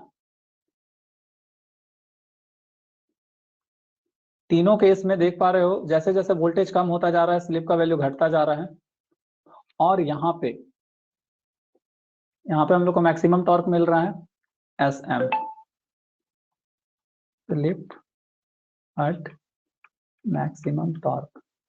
इसका सबसे बड़ा डिमेरिट सर हमको ये दिख रहा है कि सर इसका तो Tmax का भी वैल्यू चेंज होता चला जा रहा है। अगर ये हम लोग का पहले ऑपरेट हो रहा था, अगर हम लोग इसका जो है स्पीड कंट्रोल करने के लिए वोल्टेज बढ़ाए तो ये तो फर्दर और कम हो गया इसका Tmax, मतलब जितना ये मैक्सिमम टॉर्क दे सकता था वो तो कम होता चला जा रहा है। क्या ये हमारे लिए अच्छा है?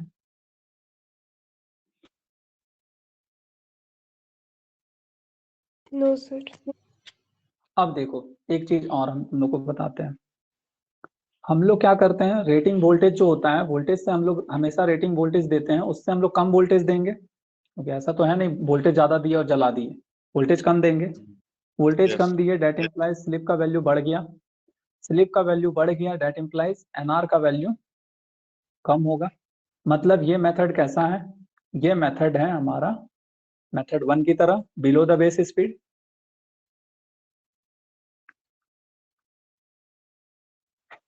This method is used to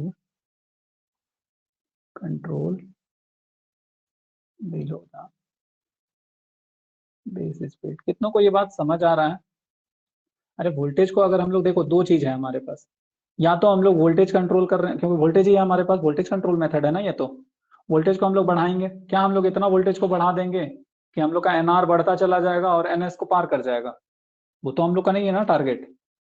no sir.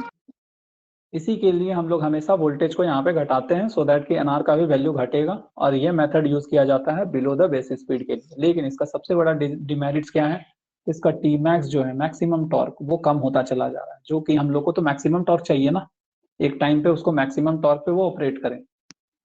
इसी के लिए हम लोग इस मेथड को प्रेफर नहीं करते हैं। समझ आया वोल्टेज कंट्रोल क्या होता है? Yes sir. अब हम लोग सेकेंड मेथड की तरफ मूव करते हैं। सेकेंड मेथड क्या था हमारा स्लिप कंट्रोल में?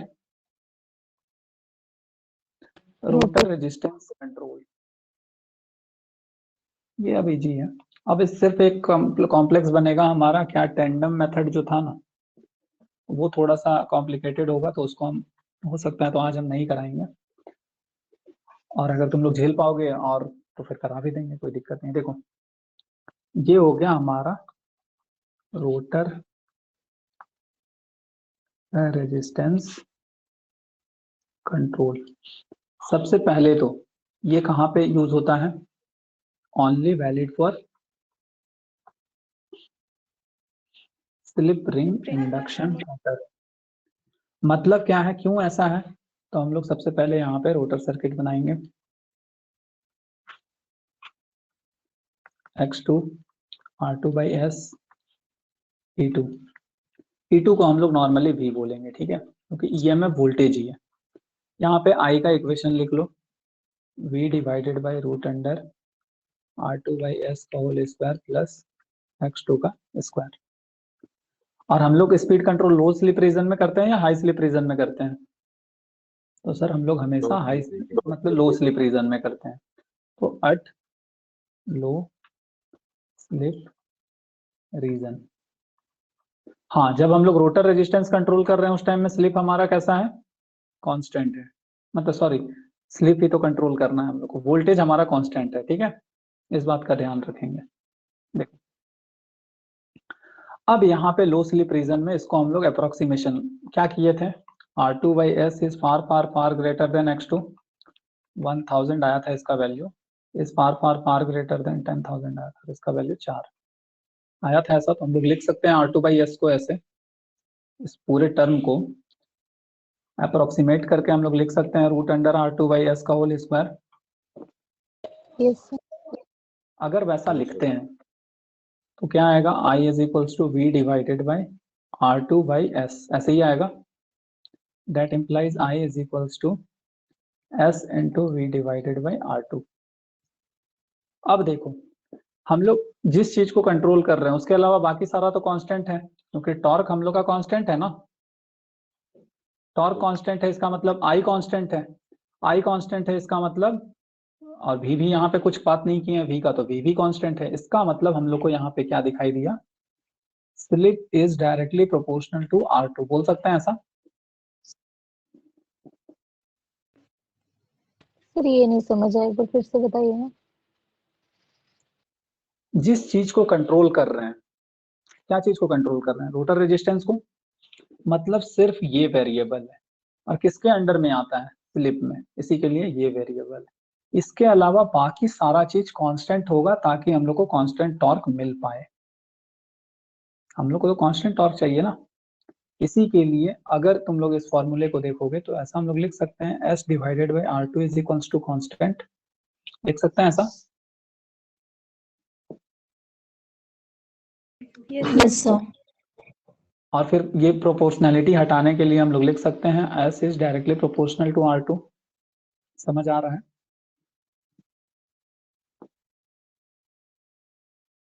लिख सकते हैं ना ऐसा।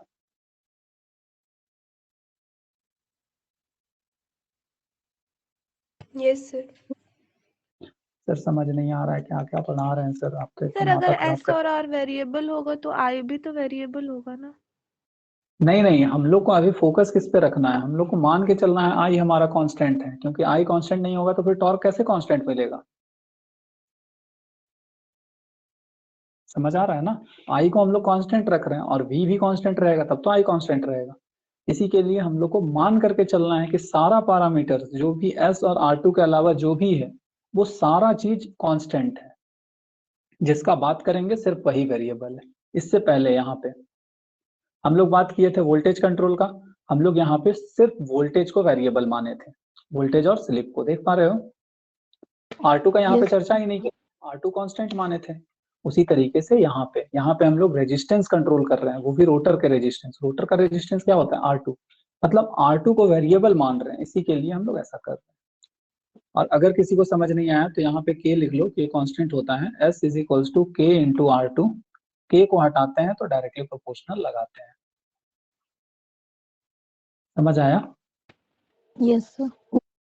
ठीक सर।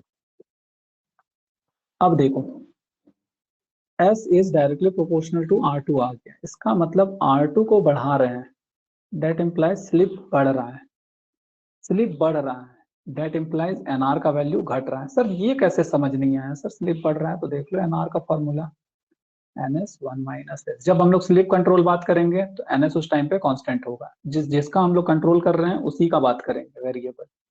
तो यहाँ पे S बढ़ेगा, 1 माइनस वैल्यू बढ़ेगा तो वो तो छोटा होता चला जाएगा ना। तो ये मेथड कैसा है, दिस मेथड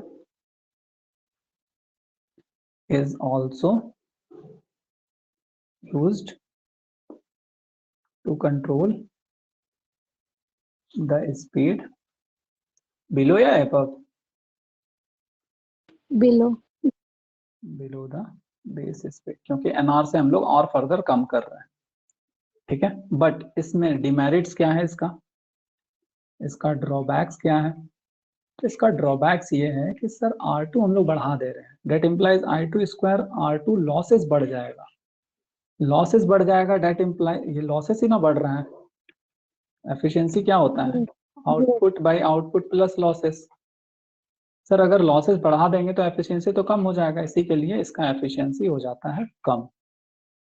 इसी के लिए हम लोग इस मोटर को यूज नहीं करते हैं, मतलब इस कंट्रोल को कर, मतलब ऑब्वियस सा बात है करेंगे, लेकिन इससे एफिशिएंसी घटा सकते हैं। जहां पे हम लोग का मेन काम एफिशिएंसी नहीं होगा वहां पे हम लोग करेंगे इसको यूज। अब ये होगा कैसे, तो इसका ग्राफ देख लो,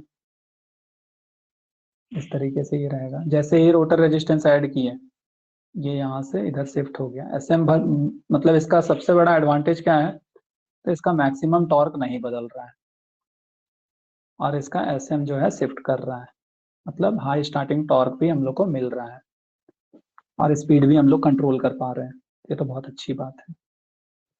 क्लियर हुआ यहाँ तक? Yes sir. Yes sir. अच्छा, तुम लोग ऐसा तो नहीं हो रहा है ना, बहुत कंफ्यूजन में चले जा रहे हो, सर क्या पढ़ा रहे हैं सर, बहुत बोल रहे हैं आप, इंटरेस्टिंग बोले थे ये तो क्या ही कर रहे हैं। समझ अगर आ रहा है समझना, यस सर समझ आ रहा है। सिर्फ एक दो स्टूडेंट बोलते हैं समझ आ रहा है, हमको खुद समझ नहीं आ रहा है कि तुम लोग को समझ आ रहा है कि नहीं। चलो, इसके बाद हम लोग कौन सा मेथड पे थे? 2 मेथड कंप्लीट कर लिए। तीसरा मेथड रोटर ईएमएफ इंजेक्शन। अच्छा ये बताओ, हम लोग कोरोना का वैक्सीन लगाए, वैक्सीन का मतलब क्या होता है? एंटीडोट ही होता है ना। मान लो ऐसा होता कि कोरोना का ही मतलब डायरेक्टली उसमें एंटीडोट ना होकर के कोरोना ही रहता, तो ये तो बहुत खतरनाक हो जाता ना, हम लोग इनफेक्ट नहीं भी होते तो भी हम लोग इन्फेक्ट हो जाते। तो इंजेक्शन 2 टाइप से हो सकता है, एक फेवर में, एक उसके ऑपोजिट में, हो सकता है ना। Yes sir. इसी के लिए हम लोग जो ईएमएफ इंजेक्शन करेंगे, क्योंकि कोरोना में तो हम लोग कोरोना को नहीं देंगे ना, क्योंकि हम लोग तो ऑब्वियस बात है अपना लाइफ को देखते हुए एंटीडोट दे दिए, लेकिन ईएमएफ इंजेक्शन में हम लोग दोनों मेथड, दोनों चीज अप्लाई करेंगे, एक उसके फेवर में, एक उसके ऑपोजिट में। फेवर को बोला जाता है इन फेज। इन फेज कहने का मतलब क्या है? जितना है उसमें ऐड होगा। और एक होता है आउट ऑफ फेज। आज के फ्री क्लास में भी तुम लोग को ये समझ आया? अच्छा नहीं, आउट ऑफ क्लास मतलब उस टाइम पे हम लोग नहीं पढ़े थे वो चीज। इसको बोला जाता है सब्सट्रैक्शन। आउट ऑफ फेज कहने का मतलब क्या है? अगर ये इन फेज है इस साइड में, अगर इन फेज बोल रहा है मतलब इसी फेज में एडिशन होगा। आउट ऑफ फेज बोल रहा है मतलब इसके जस्ट अपोजिट 90 180 डिग्री। ठीक है, समझ पा रहे हो? ब्लू वाला क्या है? ब्लू वाला है इन फेज। रेड वाला क्या है? रेड वाला है आउट ऑफ। बस यहीं से हम लोग, और ये क्या है? इसको ब्लैक बना दो। ठीक है, ये वाला कैसा है? तो ये रेफरेंस है, मतलब पहले से जो प्रेजेंट है वो। अगर इन फेज बात कर रहे हैं तो फेज डिफरेंस कितना होगा? देख पा रहे हो दोनों के बीच का एंगल कितना है इन फेज और 0। रेफरेंस का? तो इसी के लिए फेज डिफरेंस यहाँ पे हो जाएगा 0 डिग्री। यहाँ पे क्या हो जाएगा फेज डिफरेंस? 180। यहाँ पे हो जाएगा phase difference is equals to 180 degree. अब यहाँ पे ऐड हुआ, क्या ऐड हो रहा है? फेज एडिशन हो रहा है, नॉर्मल एडिशन नहीं है। ठीक है, जहाँ पे एरो खत्म होगा वहां पे एरो स्टार्ट होगा। यहाँ पे क्या हो रहा है? Phase opposition. अगर फेज एडिशन फेज ऑपोजिशन का मतलब समझना है तो इसका मतलब बड़ा सा प्लस, इसका मतलब बड़ा सा माइनस। पहले अगर वोल्टेज हमारा V है, पहले हमारा वोल्टेज V है ना, अगर इसमें हम लोग इन फेज वाला फेज एडिशन किए हैं कितना? तो EI, इतना EMF इंजेक्ट किया है, तो इसका मतलब हो जाएगा V प्लस EI इस साइड में, इन फेज वाले साइड में। इसमें क्या हो जाएगा? पहले से हमारे पास वोल्टेज V था, ऐड किए कितना? तो नेगेटिव EI। समझ पा रहे हो? यहाँ पे हम लोग 2 चीज कर रहे हैं, पहले वोल्टेज बढ़ा रहे हैं, दूसरा वोल्टेज घटा रहे हैं। तो तुम लोग देख पाओगे वोल्टेज कंट्रोल के इक्विवेलेंट ये हो गया। Yes sir. और हम लोग ये भी रिलेशन देखे थे, voltage is inversely proportional to slip, इससे पहले जब हम लोग वोल्टेज कंट्रोल देखे थे उस टाइम पे। तो सिंपल है, इसका मतलब क्या है?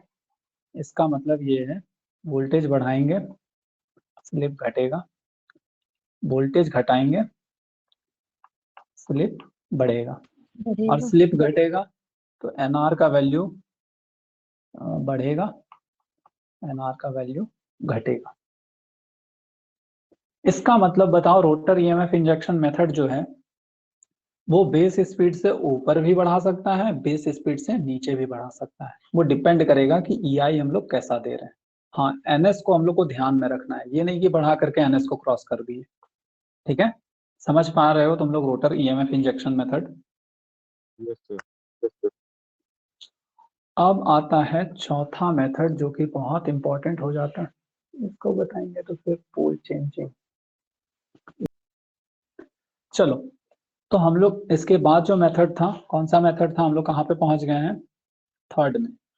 फोर्थ मेथड क्या था हमारे पास? बहुत खतरनाक नाम था इसका, कैस्केड कैनेटिनेशन, कॉन्कैटिनेशन, कॉन्कैटिनेशन मेथड, या फिर इसी को हम लोग बोलते हैं टेंडेम कनेक्शन या ऑपरेशन। देखो नाम बहुत खतरनाक लग रहा होगा सुन करके तुम लोग को, बट है कुछ नहीं इसमें।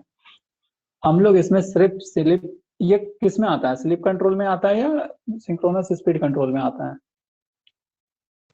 Slip control. स्लिप कंट्रोल तो में। हम लोग को क्या चाहिए, हम लोग इसमें स्लिप को कैसे चेंज करें, मेन हमारा टारगेट वही है, स्लिप को चेंज करना है ना हम लोग को। देखो इसको क्या करते हैं, हमारे पास एक इंडक्शन मोटर पहले से प्रेजेंट है, ठीक है, इसका स्टेटर कुछ इस तरीके से, और इसका सारा कंडीशन इधर से सप्लाई दी है, इधर से सप्लाई का फ्रीक्वेंसी कितना है, एफएस है, इसका नंबर ऑफ पोल कुछ होगा P1, और इसका कुछ मतलब स्पीड होगा N1, और इसका कुछ स्लिप होगा S1, और इसका सिंक्रोनस स्पीड होगा NS1। ऐसे ही होगा एक इंडक्शन मोटर का। और ये हम लोग बात कर रहे हैं स्लिप रिंग, ये भी एक ध्यान में रखना, ये जो कंट्रोल है ये भी स्लिप रिंग इंडक्शन मोटर में हो सकता है सिर्फ, क्योंकि यहाँ पे हम लोग उसके रोटर से लेते हैं। ये हमारा इंडक्शन मोटर है, इसी का हम लोग को स्पीड को कंट्रोल करना है। यहाँ से शाफ्ट निकला, हम लोग क्या किए, यहाँ पे कपल कर दिए, मतलब लाए और वहां पे वो वेल्डिंग कर दिए, इसका शाफ्ट और दूसरा इंडक्शन मोटर का शाफ्ट। हमारे लिए मेन इंडक्शन मोटर कौन सा है, 1 वाला या 2 वाला? 1। ये हमारा स्लिप रिंग इंडक्शन मोटर भी हो सकता है, स्क्वायरल केज इंडक्शन मोटर भी हो सकता है, कुछ भी हो सकता है, क्योंकि ये तो हम लोग हेल्प करने के लिए लाए हैं ना। इसका क्या होगा, इसका भी अपना कंडीशन होगा, नंबर ऑफ पोल P2, सिंक्रोन इसका rotor speed N2, synchronous speed NS2, और स्लिप इसका S2 होगा। ऐसे ही होगा इसका, लेकिन इसका सप्लाई हम लोग कहाँ से देंगे, तो इसका सप्लाई हम लोग यहाँ से देंगे। ये जो 3 आउटपुट निकलेगा ना यहाँ से, ये क्या है, ये स्लिप रिंग है ना, यहाँ से आउटपुट लिए और हम लोग यहाँ से सप्लाई दे दिया।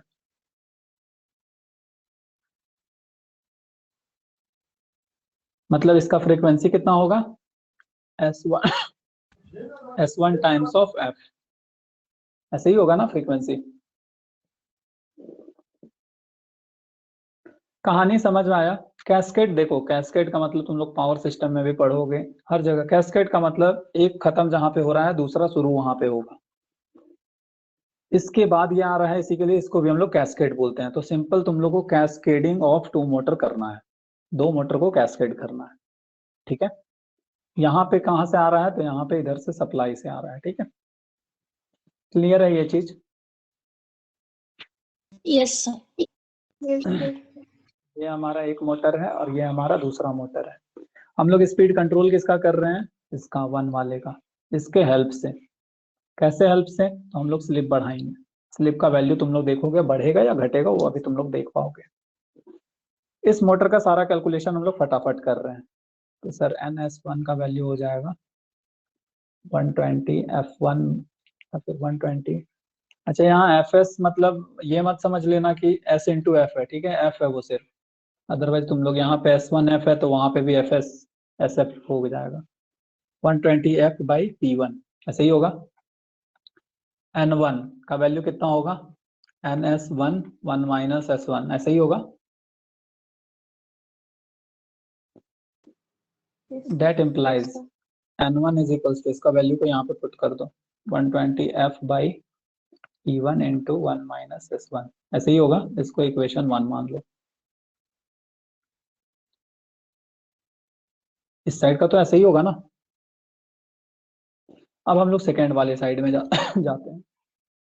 सेकेंड वाले साइड में क्या होगा, NS2 निकालना है सबसे पहले। तो 120 इंटू फ्रीक्वेंसी क्या है, तो S1 टाइम्स ऑफ F है, 120 F बाई P1 होता है ना, मतलब यहाँ पे P है तो P2 हो जाएगा। ये कितनों को समझ आ रहा है, यहाँ पे S1 F लिख रहे हैं तो? Yes sir. Yes sir. अब हम लोग यहाँ पे N2 निकाल लेंगे।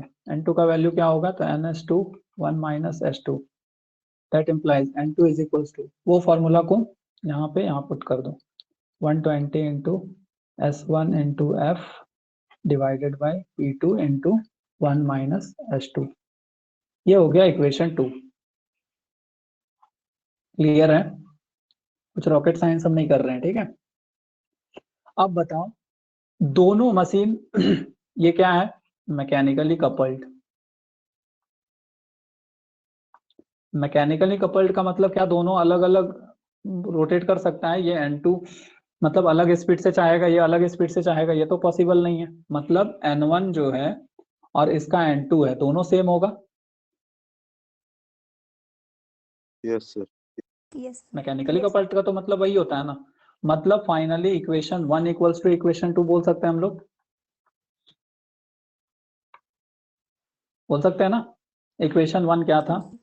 तो 120F by P1 1 minus S1, 120F by P1 1 minus S1। Sir दोनों इक्वल कैसे हुआ? क्योंकि ये मैकेनिकली कपल्ड है और हम लोग N1 जो निकाले ये रोटर का स्पीड निकाले दोनों का, और दोनों का रोटर स्पीड सेम, क्योंकि मैकेनिकली कपल्ड किया हुआ है, इसी के लिए एक शाफ्ट दोनों जगह अटैच है।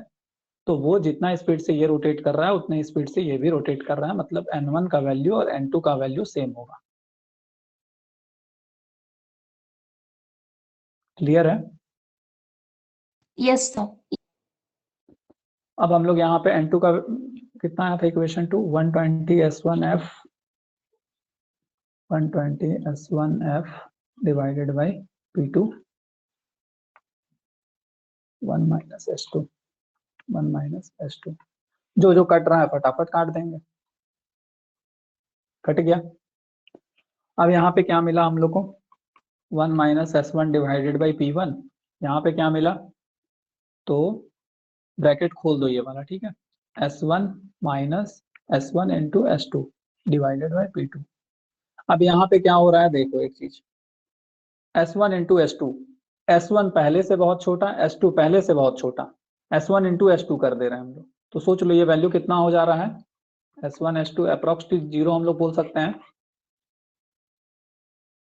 क्योंकि 0.03 इंटू 0.02 कितना आ जाएगा? 0.0006। इसको तो हम लोग 0 मान सकते हैं ना। Approximation not to see exactness where approximation is possible. Yes sir. तो इसको हम लोग नेग्लेक्ट कर दिए फटाफट।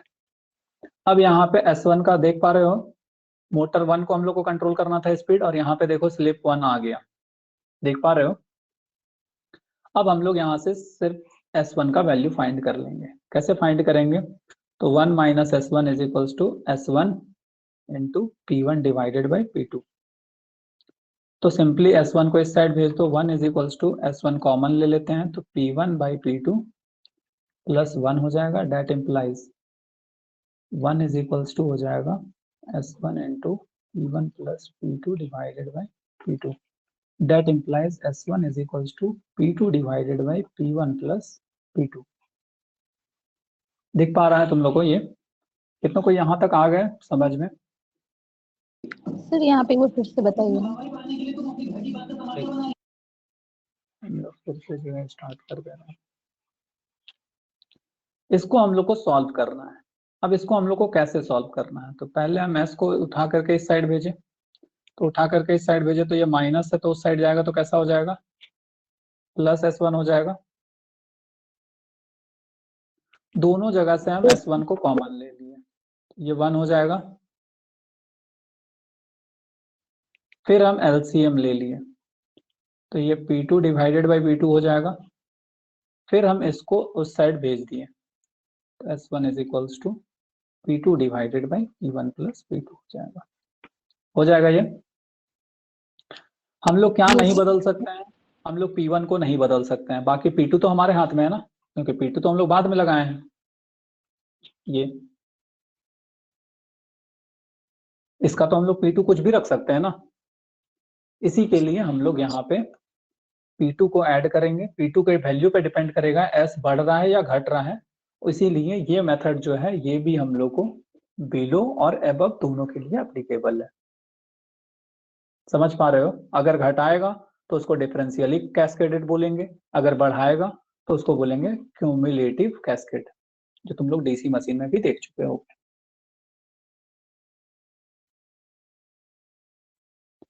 समझ आया slip control? Yes sir. Yes sir.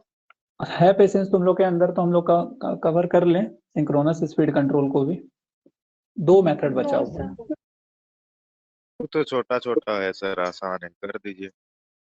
पोल चेंजिंग मेथड थोड़ा सा टफ है और पोल चेंजिंग थोड़ा सा मजा आएगा तुम लोगों को, तो पोल चेंजिंग को हम चाह रहे हैं कि अच्छे से ही कवर करें।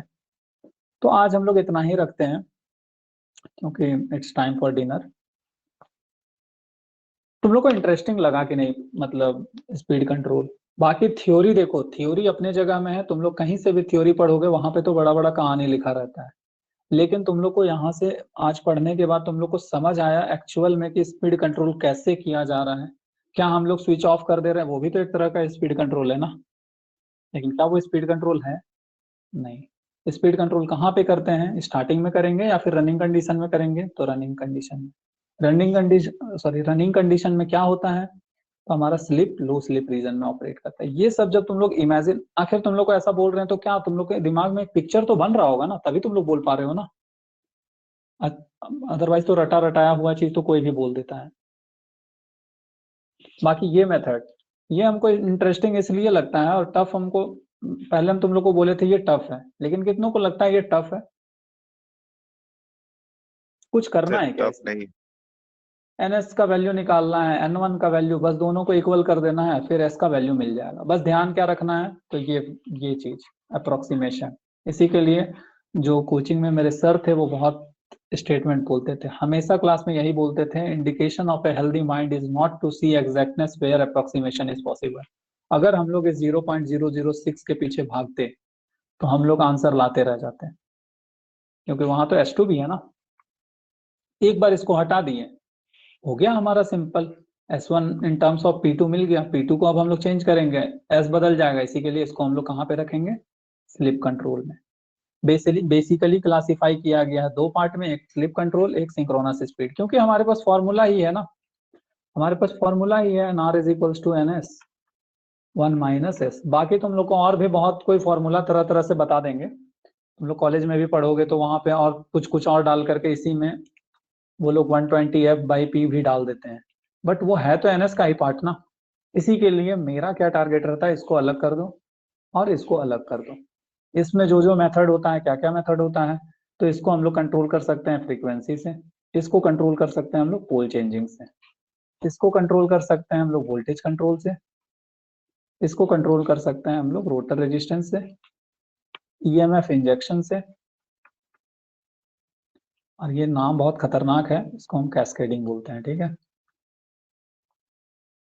अरे मतलब हम ये बोलते हैं तुम लोग को बहुत खतरनाक है, बोल नहीं पाएंगे वो सब नाम, तो ये नहीं ना समझते हो कि सर तो मतलब बोल भी नहीं पाते हैं नाम, ऐसा नहीं है, वो तुम लोग को इंटरेस्टिंग बनाने के लिए बोलते हैं, ठीक है। कैस्केडिंग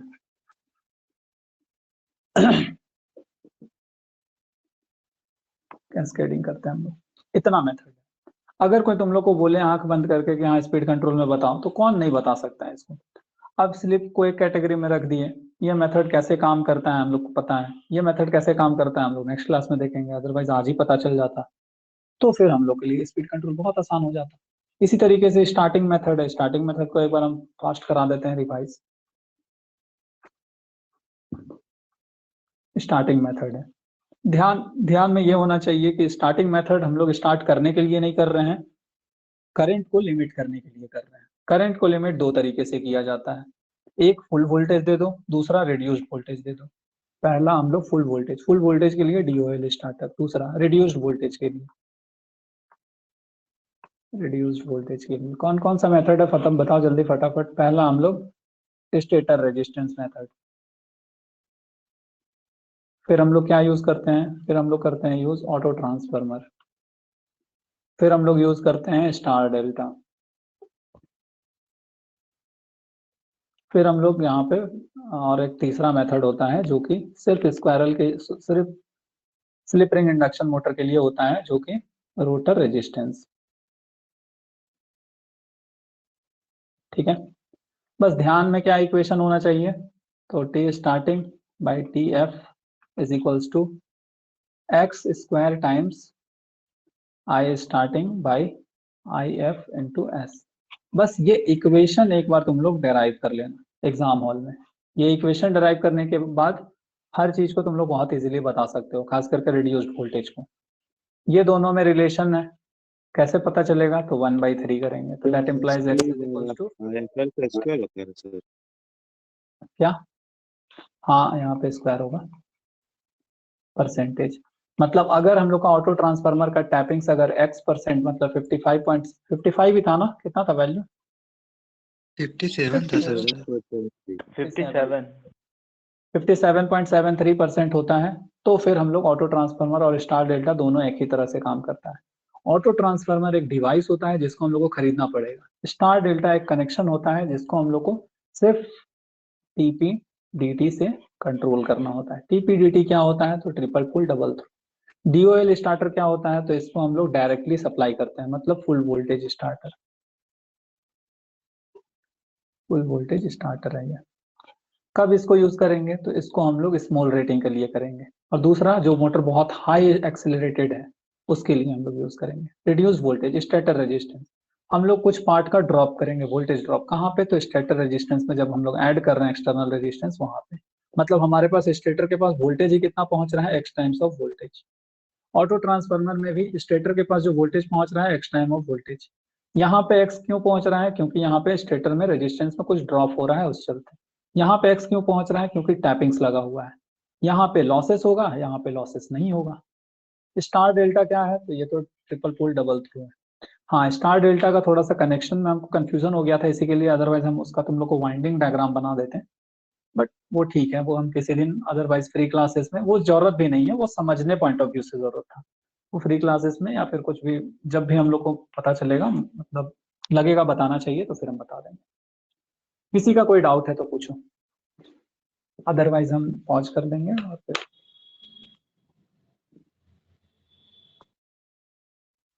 चलो, तो रिकॉर्डिंग को हम स्टॉप कर देते हैं।